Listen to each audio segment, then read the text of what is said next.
Aga-aga naman. Cravings menudo. Di pa natutulog. Tara, menudo.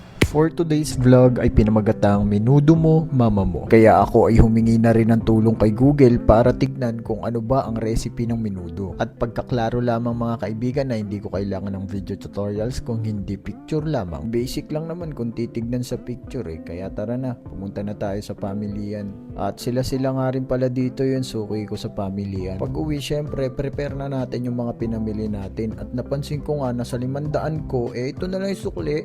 Kung ikukumpara talaga yung bilihin ngayon tsaka sa dati, talagang napakataas na nga. Hindi rin natin masisisi yung mga taong nagre-reklamo dahil tumataas yung bilihin pero hindi naman tumataas yung sahod nila. Tapos sasabihin pa ng NEDA na pag mayroong ang 64 pesos a day, hindi ka maituturing na food poor. What the At kahit hiniwa na nga to ni tropa ay ginawa ko pa ring hiwain dahil lang gusto ko talaga sa menudo ay bite size lang. Pag ako nagluluto hindi ko alam talaga kung may kaparehas ako kasi mas gusto ko talaga yung mag-isa lang ako, diskarte ko lang at walang makikialam. Mas okay kaya yun, di ba? Siya nga pala dito sa pagluluto kong to ay minarinate ko muna ang karne ng baboy, nilagyan ko ng kalamansi at toyo at kinamay-kamay ko para may alat. Karagdagang lasa tulad ng pagmamahal na kung sino ang unang maniwala siya ang tanga.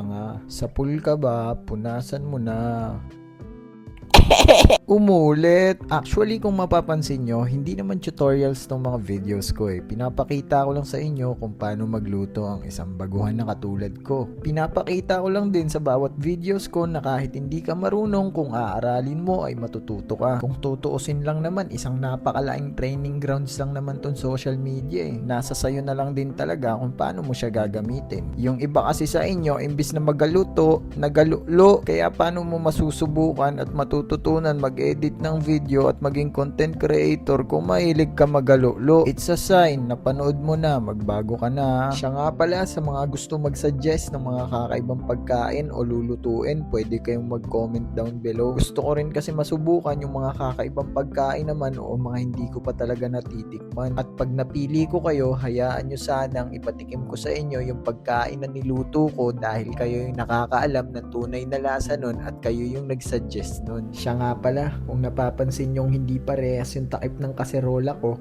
lagi kasing nawawala sa loob kong bumili ng bago. At not bad na rin sa halagang 500 pesos. Hindi ko rin talaga in-expect na ganito karaming yung kalalabasan ng iluluto ko. Pre, gusto mo ulam? Tara dito, kuha ka, dami neto. Hindi niya alam na siya ang unang biktima ng lason. Paalam pre, napakaraming nagsasabi sa akin malungkot daw mag-isa, mag-asawa na raw ako. Napakasarap kayang mabuhay mag-isa kesa yung may kinakasama ka pero kinakasama rin pala ng iba. Aray ko! Kung may problema ka sa love life, ikain mo ng menudo. At kung magmamahal ka mang muli, wag na wag mo nang itutodo. So ayun mga kapatid, maraming salamat palagi sa support ang binibigay nyo sa akin. Yung napakasimpleng pag-like, shares, and comment nyo. Talagang iba yung dating noon. Maraming salamat sa inyo. Itong huling subong to ay para kay